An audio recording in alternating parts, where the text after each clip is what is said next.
네, 오늘 야고보서 강의 10번째 시간인데요. 저희가 원래 이번 주에 야고보서를 이제 마치려고 했는데 제가 다음 주로 나눠서 다음 주까지 하도록 했습니다. 오늘 주제는 고난 가운데 인내라는 말씀을 가지고 같이 나눴으면 합니다. 그러면 인생 가운데 우리가 고난이 올 때가 있죠. 어려운 시기가 올 때가 있습니다. 아마도 우리 코로나 바이러스로 인한 이 팬데믹 상황 자체가 어떻게 보면 개인한테 주어진 어려움이 아닌 우리 전체한테 주어진 어려운 시기인 것 같습니다. 근데 우리가 이러한 고난의 시기 가운데, 어려운 시기 가운데 우리가 하나님께 질문할 수 있죠. 하나님, 왜 이러한 어려움과 고난을 우리한테 허락하셨나요? 왜 이러한 것들을 우리가 지나가게 하시는가요? 했을 때 성경이 우리한테 주는 답은 무엇일까요? 성경이 우리한테 말씀하시는 것은 이 모든 것도 하나님의 계획 가운데, 하나님의 목적 가운데, 하나님의 뜻 가운데서 하나님이 이루어 가시는 것이다, 이렇게 선포하고 계십니다. 우리가 다 이해할 수 없지만은 이 어려운 상황 가운데서도 분명히 주님이 원하시는 뜻이 있다는 거죠. 근데 오늘 야고보가 특별히 5장 7절부터 11절 말씀 가운데 초대교회 가운데서도 이런 어려운 상황을 지나가는 사람들이 많이 있었는데 그 어려운 상황 가운데서 하나님께 왜라는 질문을 던져서 그 왜라는 질문에 답을 얻기보다는 어떻게 이 어려운 상황을 지나가야 될지에 대한 마음 자세, 삶의 자세에 대한 부분을 나누고 있습니다. 특별히 인내해야 될 부분, 고난 가운데서 인내해야 될 부분을 우리에게 말씀하고 있습니다. 첫 번째로 우리가 보기 원하는 부분은 주께서 강림하시기까지 인내하기를 권면하는 야고보의 말씀을 볼 수가 있습니다. 지난주에 저희가 4장 후반이랑 5장 초반을 통해서 하나님 앞에서 허탄한 삶이 아닌 의미 있는 삶을 살아야 되는 부분을 제가 나눴는데요. 4장 후반 부분은 그리스도인들을 특별히 교회를 다니지만은 하나님을 의지하지 않고 세상에서 신앙인으로 하나님을 의지하고 사는 것이 아니라 자신의 생각과 자신의 뜻과 자신의 계획을 의지하는 자만에 찬 그리스도인들을 향해서 경고하는 메시지를 야고보가 했고, 또 5장 초반에서는 그리스도인들이 아닌 세상 밖에 불의한 부자들을 향한 경고를 했습니다. 그 가운데서 세상의 불의한 부자들이 자신의 부를 불의하게 축적한 것뿐만 아니라 불의하게 사용하고 또한 더 나아가서 믿는 자들을 억압하고 핍박하는 데까지도 쓴 것을 저희가 말씀을 통해 들었습니다. 그래서 지난주에 설명드렸지만은 그 4장 후반에 나온 말씀과 5장 초반에 나온 말씀이 야고보가 들으라라고 시작하죠. 형제들아라고 시작하지 않고 들으라라고 시작하는데, 오늘 특별히 5장 7절 말씀은 다시 형제들아라고 말씀을 시작합니다. 형제들아라고 부르시는 이유는 특별히 더 명확하게 이것은 믿는 자들을 향해, 교회에 다니는 신앙인들을 향해 말씀하는 것을 저희가 알 수가 있습니다. 근데 오늘 이 5장 7절부터 11절 말씀을 함께 볼 때요, 우리가 중요하게 또 이제 이 성경을 물론 전체를 보는 것도 중요하지만은 전체를 볼 때 이런 자세가 중요하지만은 오늘 5장 1절부터 어떤 6절까지의 말씀과 별개로 생각하시면 안 되고, 어떻게 보면은 1절부터 11절까지가 또한 연결되어져서 그 1절부터 6절까지는 불의한 자들을 향한 경고를 하셨지만은 또한 7절부터 11절까지는 믿는 자들을 향한 하나님의 위로를 주시는 건데, 그래서 같은 컨텍스트 안에서 상반된 내용을 가지고 있다는 것을 가지고 이해하면서 말씀을 들으시면 좋겠습니다. 그래서 7절 말씀에 형제들아 주께서 강림하시기까지 길이 참으라 그래요. 그러므로 형제들아 하시는데, 주님께서 강림하시기까지, 강림하시기까지를 The coming of the Lord 이렇게 써 있죠. 예수 그리스도가 다시 오실 것이다라는 거죠. 근데 이 강림하시다는 거를 3절에서는 말세로 표현했죠. 그 불의한 부자들이 말세에 재물을 쌓았다. 그리고 또 5절에서는 또 사륙의 날이라고 표현됐습니다. 사륙의 날에 너희 마음을 살찌게 했다. 그래서 이 3절과 5절 말씀에서 말세와 사륙의 날을 통해서 봤을 때 강림하시는 날의 가장 구체적인 의미는 심판의 날을 하나님 예수 그리스도가 가지고 오시는 것을 선포하는 것입니다. 왜 이 주께서 강림하시기까지라는 말이 우리 이때 당시 그리스도인들에게 인내의 원천이 될 수 있는가, 인내의 이유가 될 수 있는가 하는 뭐냐? 왜냐하면 이 당시 그 불의한 부자들로 인해서 그리스도인들이 억압을 당하고 재판에 넘겨지고 핍박을 당하고 죽임을 당하고 있었기 때문에 예수 그리스도의 강림하심, 심판을 가져오심이 실제로는 믿는 자들에게 위로가 되고 평안을 주고 힘을 줄 수 있다는 것을 말하고 있습니다. 여기서 강림이라고 번역된 한국말이 영어로는 coming이라고 써 있는데요. 헬라어로 페루시아라는 단어입니다. 이 페루시아라는 단어가 굉장히 중요한데, 페루시아라는 단어의 문자적 의미는 임재를 뜻합니다. 임재라는 말을 하는데 헬라 문화권 안에서는 왕이 도착하시다라는 뜻을 가지고 있습니다. 강림하시다, 왕이 강림하셨다는 것처럼.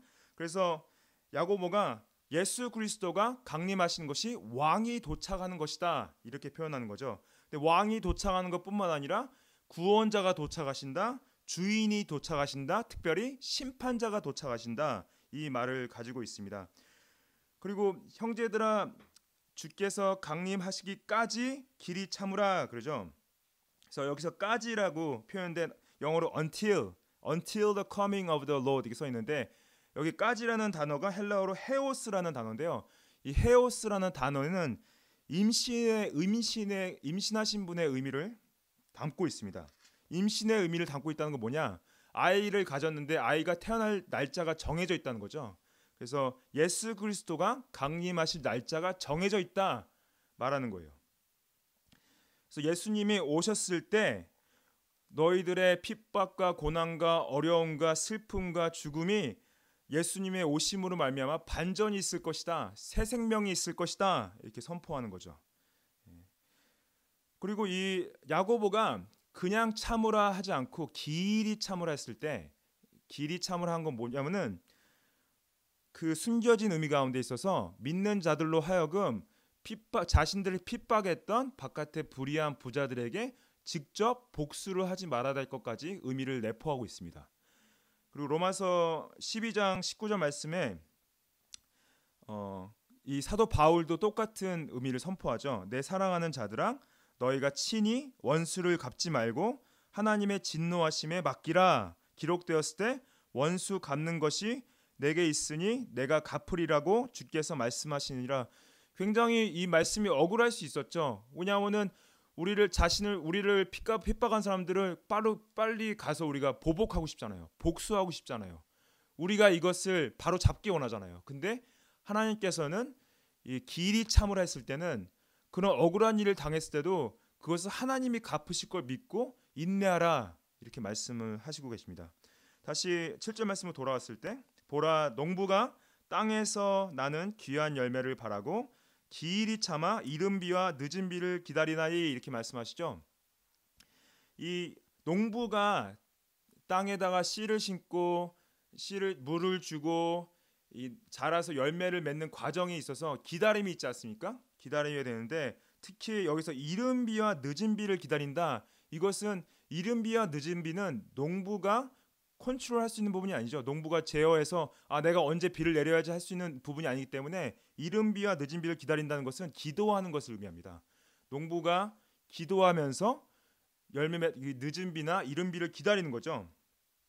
그래서 이 초대교회 교인들은 이 농부의 표현이 예수 그리스도의 재림과 심판의 의미임을 알고 있었습니다. 그래서 이 말씀을 했을 때 더 위로를 받을 수 있는 거죠. 그렇지, 우리가 열매가 맺혀질 때까지 기다려야지, 기도해야지, 이것을 알 수 있었던 거죠.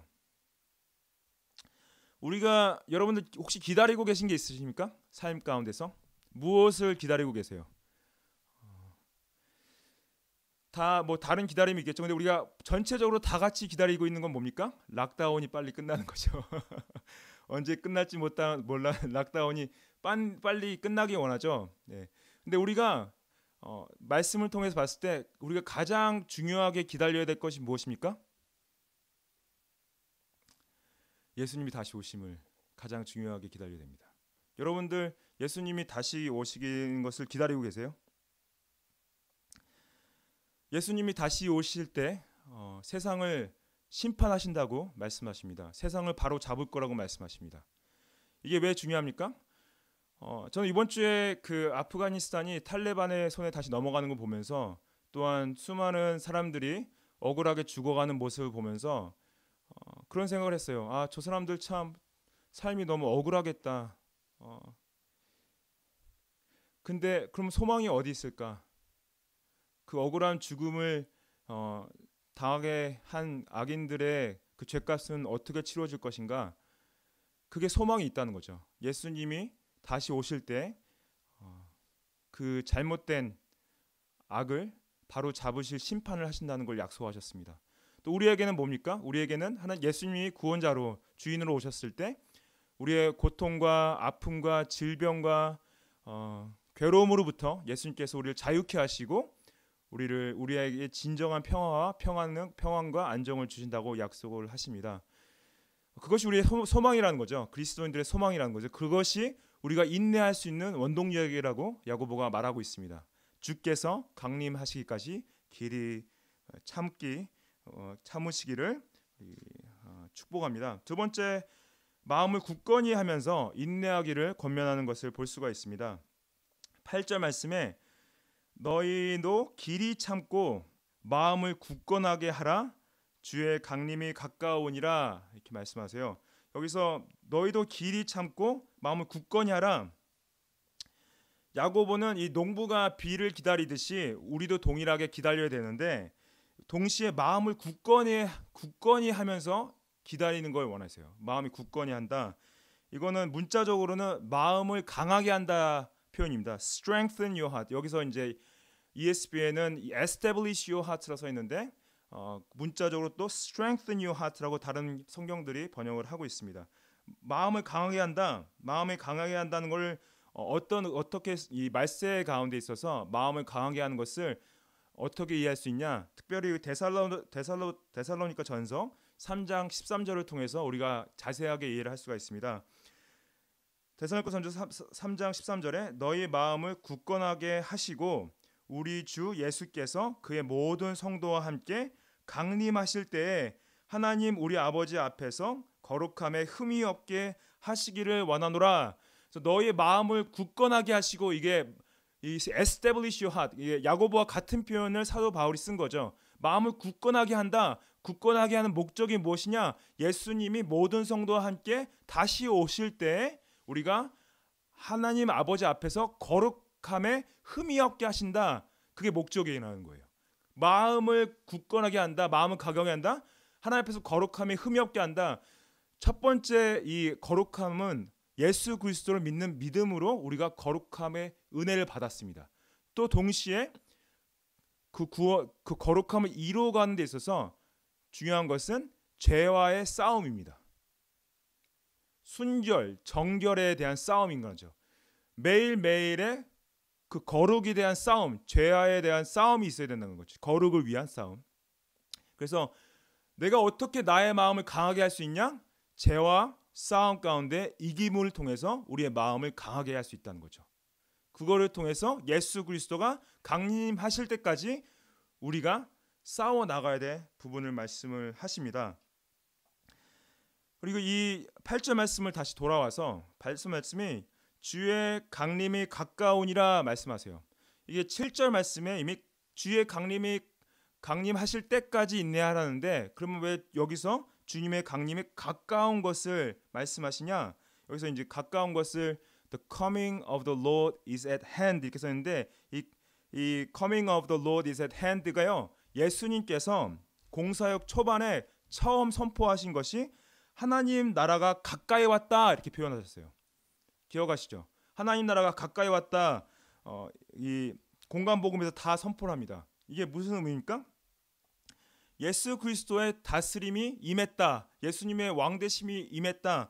그리고 이것을 가까이 왔다는 의미를 이제 예수님이 죽으시고 부활하시고 승천하시고 성령님이 오순절 다락방에 초대교회 임하심을 통해서 말세가 도래한 가운데 일해야 되는데요. 주님의 강림하심은 가까웠다. 이거를 이제 우리 이제 말세를 사는 성도들의 입장에서는 뭐냐?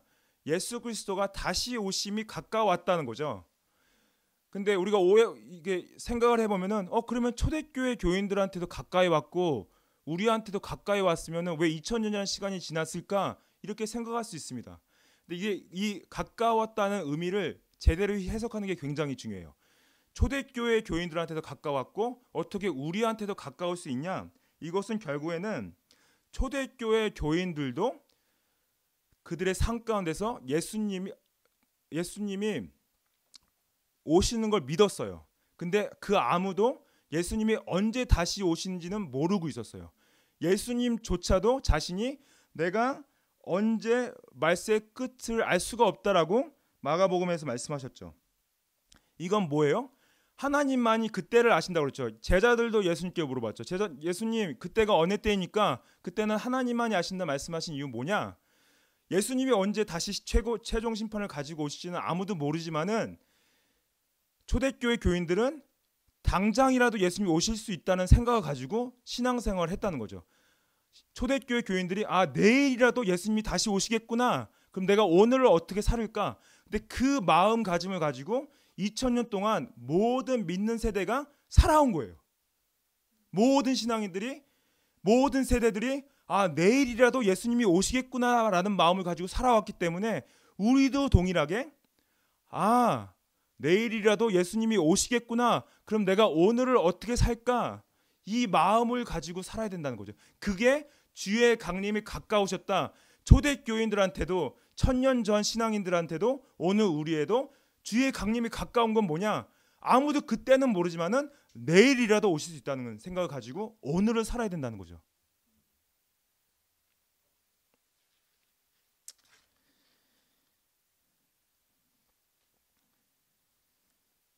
그래서 마음을 굳건하게 한다는 건 뭡니까? 마음을 굳건하게 한다는 것은 거룩한 삶을 사는 것뿐만 아니라 내일이라도 예수님이 오실 수 있기 때문에 오늘을 어떻게 예수님의 뜻 가운데 살 수 있을까? 그것이 마음을 굳건하게 할 수 있는 원동력이라는 거예요. 여러분들 다음 주 계획, 다음 달 계획, 내년 계획, 10년 계획, 20년 계획을 세우지 말라는 얘기는 아닙니다. 계획을 세우고 계획대로 살아야 돼요. 지난주에 말씀드렸지만은 그 계획이 나의 뜻인가 하나님의 뜻인가 그거는 분명히 차이가 있겠죠. 하지만 더 중요한 건 뭐냐면요. 그 계획을 세우고 계획대로 살 때 우리가 오늘 하루를 살 때는 내일이라도 예수님이 오셔서 심판하실 수 있다는 마음을 가지고 오늘을 사는 것이 말세를 사는 그리스도인들이 인내할 수 있는 원동력이고 마음을 굳건하게 할 수 있는 길이라는 것입니다.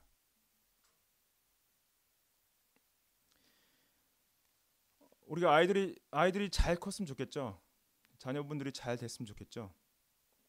그리고 또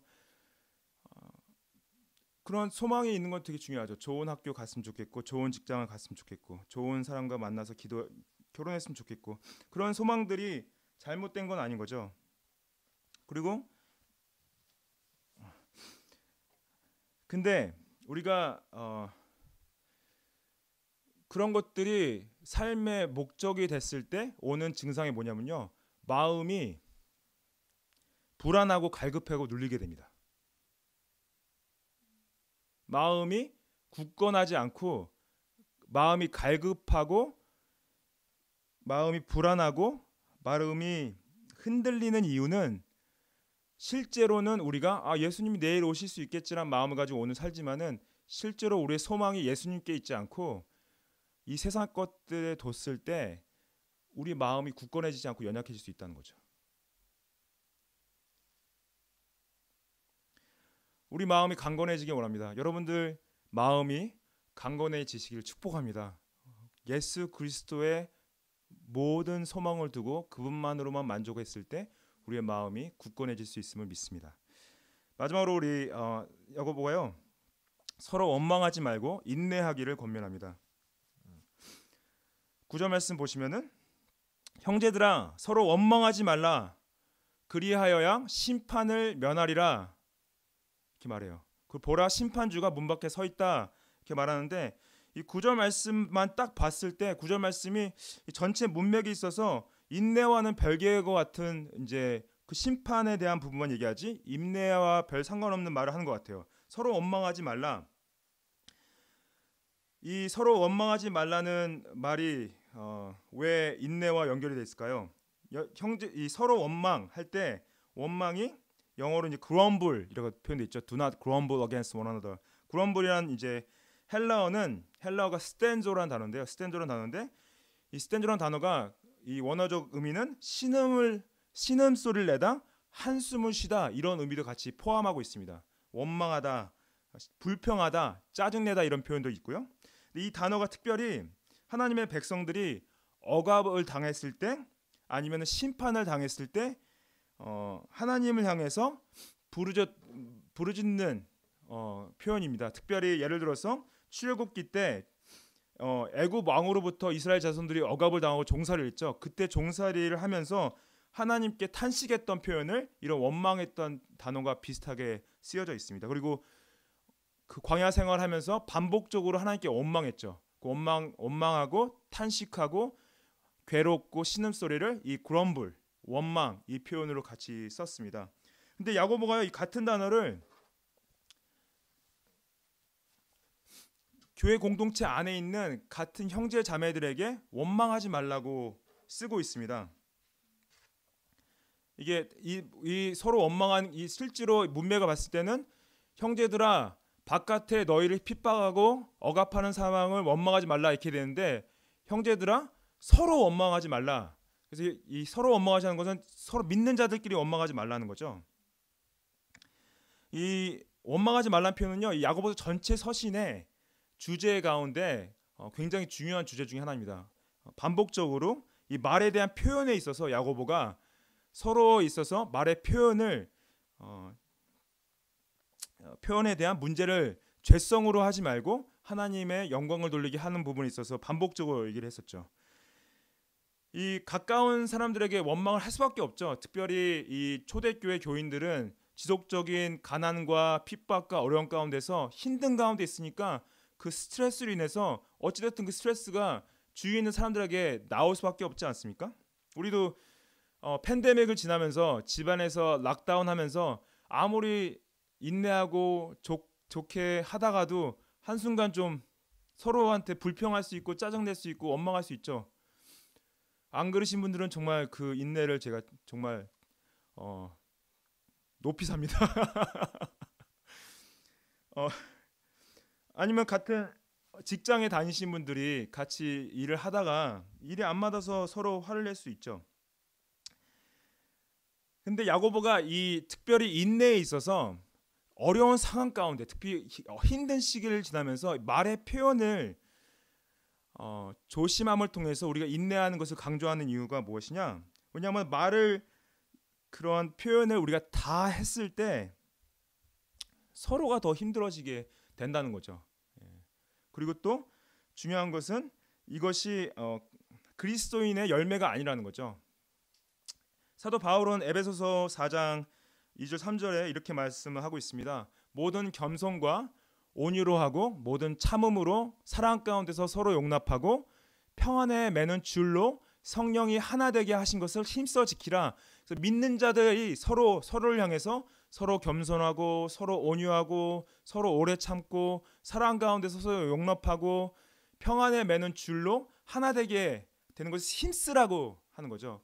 그렇기 때문에 서로 원망하지 말라고 말하는 거고, 또 동일하게 데살로니가 전서 5장 14절 15절에서 형제들아 너희를 권면하노니 게으른 자들을 권계하며 마음이 약한 자들을 격려하고 힘이 없는 자들을 붙들어주며 모든 사람에게 오래 참으라.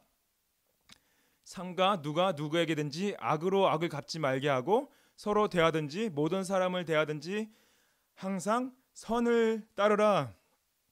여러분들 특히 자녀분들을 향해서 자녀분들이 게으르지 않기 원하죠. 자녀분들이 힘이 없잖아요. 약하잖아요. 우리가 세워줘야 되고 오래 참아줘야 되고 세워줘야 되죠. 남편분한테도 이런 게 필요할 수 있습니다. 아니면 아내분한테도 필요할 수도 있고, 교회 안에서 특히 필요합니다. 혹시 주위에 누구를 원망하고 계시지 않으신가요? 하나님께서는 우리가 서로에게 힘이 되어주고 서로에게 격려가 되어지고 서로를 붙들어주게 되고 또 악을 악으로 갚지 말고 모든 사람을 항상 하나님의 그리스도의 은혜로 대하길 원하십니다. 여러분들 목사의 부족함으로 인해서 저를 원망하실 수 있습니다. 목사가 왜 저거밖에 못하지? 원망하실 수 있어요. 제가 많이 부족합니다. 근데 저의 부족함으로 인해서 힘드시거나 어려우시다면 저를 원망하지 마시고요. 저를 위해서 기도해 주십시오. 하나님 앞에서 목사가 좀 더 바로 설 수 있도록 잘 할 수 있도록 하나님이 좀 도와달라고 원망 대신에 기도를 부탁을 드립니다. 이 원망에 대한 심각성을요, 이제 야고보가 다시 돌아와서 야고보가 심판과 연결하고 있습니다. 그리하여야 심판을 면한다. 이게 원망하는 것과 원망하는 것이 뭐 심판할 정도로 심각한 문제인가 생각할 수 있죠. 근데 야고보가 반복적으로 이 말씀 가운데서 형제들을 비방하거나 형제들을 판단하거나 형제들을 차별하거나 형제들을 원망하는 거에 있어서 굉장히 하나님께서 심판하심을 연결해서 설명을 하고 있습니다. 예수님께서도 이제 마태복음 7장 1절에 이렇게 말씀하시죠. 비판을 받지 아니하려거든 비판하지 말라 말씀하시는데 영어로 보면 judge not that you not be judged. 이렇게 그래서 심판을 받지 않으라거든 심판하지 말라 이렇게 말씀하신 거였어요. 예수님께서 이 서로를 향해서 비판하거나 원망하거나 미워하시는 것을 굉장히 싫어하셨습니다. 보라 심판주가 문 밖에 서 있다. 이 경고는 예수님께서 강림하실 때 심판주에 오는 거로 이제 연결되어 있는 거죠. 강림하심이 가까이 왔다는 연결되어 있는데 이 문 밖에 서 있는 표현이요. 예수님께서도 마태복음에서 이렇게 표현하셨습니다. 너희도 이 모든 일을 보거든 인자가 가까이 곧 문 앞에 이른 줄 알라. 문 앞에 서 계신 걸로 마태복음에서 표현했고요. 또 계시록 3장에 가서는 계시록에서 볼지어다 내가 문 밖에 서서 두드린다. 이 문 밖에 서서 두드릴 때 물론 구원자로서 두드리는 것뿐만 아니라 심판자로서 두드리고 계시는 것을 말씀을 하시고 계십니다. 근데 이게 지금 이 말씀 특별히 문 밖에 서 계신다는 이 말씀이요. 왜 믿는 자들한테 중요한가? 믿는 자들한테 중요한 이유는요. 주님이 강림하실 때 일어날 심판이 물론 불의한 죄인들을 위한 심판이지만 동시에 믿는 자들을 향한 영적 판단의 시간이 있다는 걸 말씀하시는 거예요. 믿는 자들을 향한 영적 판단. 이게 뭐냐면은 예수님께서 내일 만약에 재림하신다. 그럼 오늘의 나한테 물어보시는 거예요. 석훈아, 너의 지금 영적 상태가 어떠니? 너 영적으로 하는 행동들이 어떠니? 열매가 어떠니라는 질문을 믿는 나에게 하신다는 거죠. 이게 이 예수님께서 믿는 자들에게 문 밖에 서 있다 말한 표현입니다. 여러분은 자신에게 질문을 던지셔야 돼요. 나의 영적 상태가 어떻지? 내가 지금 어떻게 살아가고 있지? 그리고 예수님이 오셨을 때 나에게 이런 질문 던졌을 때 내가 어떻게 답할 수 있을까? 이것이 구원을 은혜로 받은 자들의 마음 자세라는 거예요. 예수님의 의를 거저 선물로 받았습니다. 우리가 구원을 얻었어요.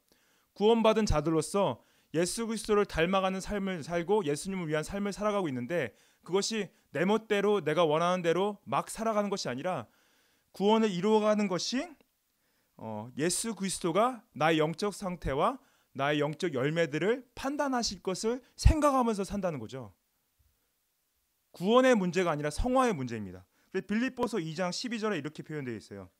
그러므로 나의 사랑하는 자들아 너희가 나 있을 때만 아니라 더욱 지금 나 없을 때에도 항상 복종하여 두렵고 떨림으로 너희 구원을 이루라. 이게 뭡니까? 여기서 두렵고 떨림으로 너희 구원을 이룬다는 것은 뭐냐?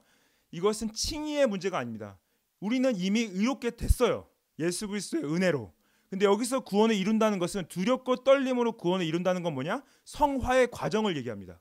예수님께서 강림하실 때, 예수님께서 심판자로 오실 때 정말 예수님의 의를 믿지 않은 자들은, 예수님 앞에 제약된 자들은 심판받지만은 의인들은 그 심판 가운데 거하지 않지만은 실제로는 우리 영적 상태와 영적 열매들이 판단되어진다는 거죠. 그래서 두렵고 떨림으로 너희 구원을 이루어가라 말씀하시는 것입니다. 다시 야고보로 돌아와서 야고보 10절, 11절 말씀, 이 전체 컨텍스트에 있어서 야고보가 이제 성경의 예를 들면서 이 인내를 권면하고 있는 것을 저희가 볼 수가 있습니다. 10절 말씀 보시면은 형제들아 주의 이름으로 말한 선지자들을 고난과 오래 참으래 본으로 삼으라 그래요. 근데 이 어떤 선지자인지 정확히 얘기를 하지 않죠. 선지자들 얘기할 때 모든 선지자를 얘기할 수 있지만은 특별히 어떤 선지자들을 우리가 이제 생각할 수 있냐? 예를 들어서 예레미야 선지자를 생각할 수 있습니다. 예레미야 선지자들이 왜냐하면은 이방 왕들과 특별히 자신의 민족인 이스라엘 백성들에게 굉장히 큰 핍박과 고난을 받은 선지자 중에 한 명입니다.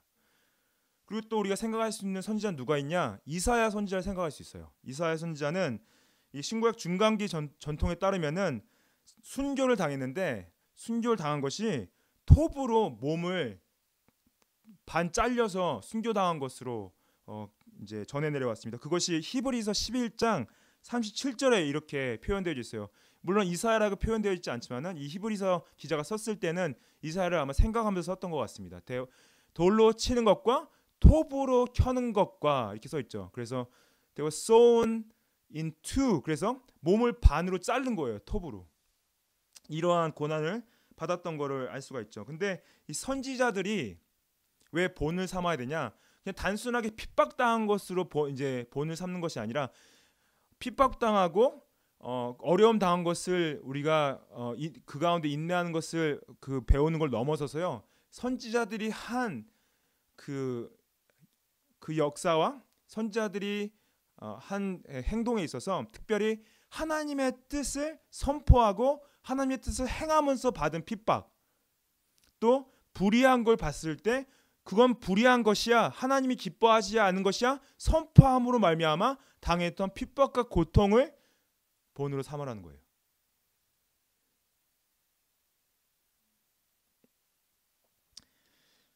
그리고 여러분들 우리 예수 그리스도의 복음을 선포하면서 불이익을 당해본 적 있으십니까? 내가 예수님을 따르기 때문에 직장에서 잘못된 대우를 받아본 적 있으세요? 그런 것들을 말씀하시는 거예요. 당연히 우리가 그리스도의 진리를 선포하고 주님을 따를 때 이 세상에서는 선지자들과 같은 고난이 따를 수밖에 없다는 거죠. 근데 그 가운데서 인내하라고 말씀하십니다. 11절 말씀에는 이제 야고보가 욥의 예를 드는데요. 보라 인내하는 자를 우리가 복되다 하나니 너희가 욥의 인내를 들었고 주께서 주신 결말을 보았거니와 주는 가장 자비하시고 긍휼히 여기시는 이시니라. 여기서 보라 인내하는 자를 우리가 복되다 한다. 보라 이 선지자들을 보라 이 선지자들을 우리가 복되다 한다. 여기서 욥의 인내를 들었다 하는데요. 이 욥의 인내가 좀 우리가 이해가 안 될 수 있지만은 이전에 예수님께서도 이 선지자들의 인내가 복되다는 것을 마태복음 11장 말씀에서 마태복음 5장 11절 말씀에 이렇게 말씀하십니다. 나로 말미암아 너희를 욕하고 박해하고 거짓으로 너희를 거슬러 모든 악한 말을 할 때에는 너희에게 복이 있다 그래요. 기뻐하고 즐거워하라 하늘에서 너의 상이 큼이라. 너희 전에 있던 선지자들도 이같이 박해하였느니라 그러죠. 예수님께서도 야고보가 말씀하셨던 것처럼 이 선지자들이 박해를 받았는데 왜 기뻐하고 즐거워하냐? 그들의 상이 하늘에서 크다. 너희를 욕하고 너희를 박해하고 너희를 거슬러서 악한 말을 하는 모든 사람을 악한 말을 받을 때 우리가 왜 인내할 수 있냐?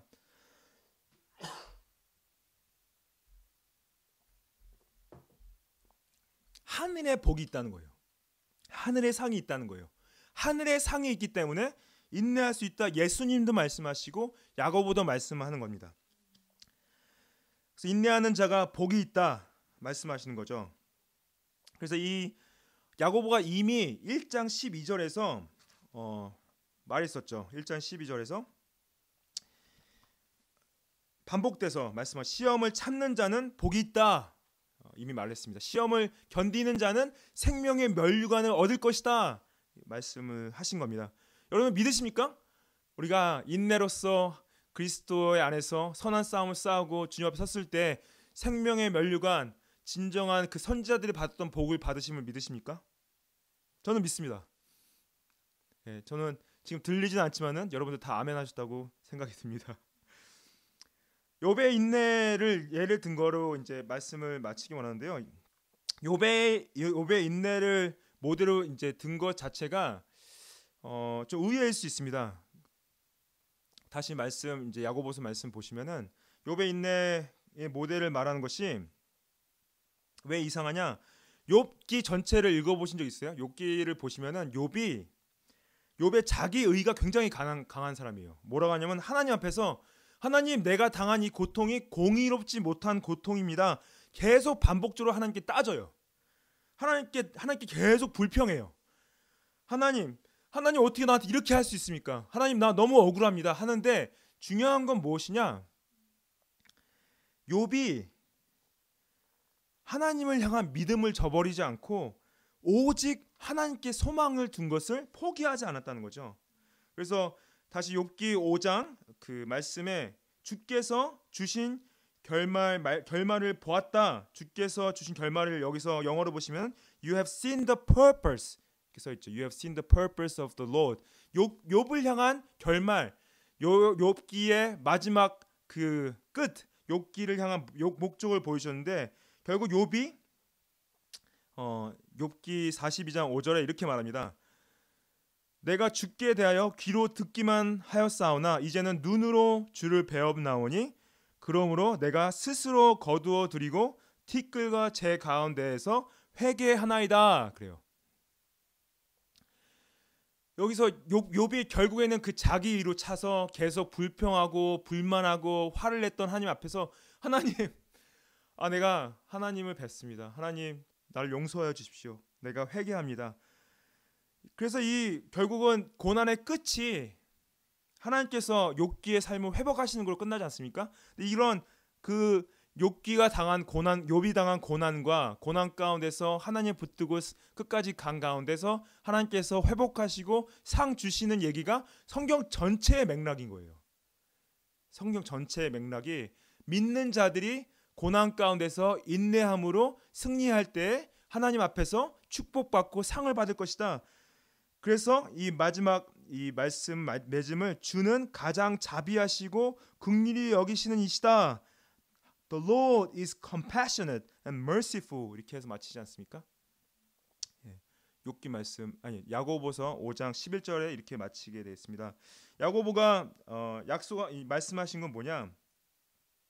하나님이 가장 긍휼하시고 가장 자비로우신 이유는 지금 우리의 삶이 고난 가운데 어렵고 힘들지만은 하나님께서 우리와 함께 해주시고 우리를 보호해 주시고 우리 인도해 주시고 이를 이끌어 주신다는 거죠. 그래서 야고보가 말하는 것은 실제로는 이 땅의 복을 말하는 것보다 하나님 나라 가운데 받을 복을 얘기하는 것입니다.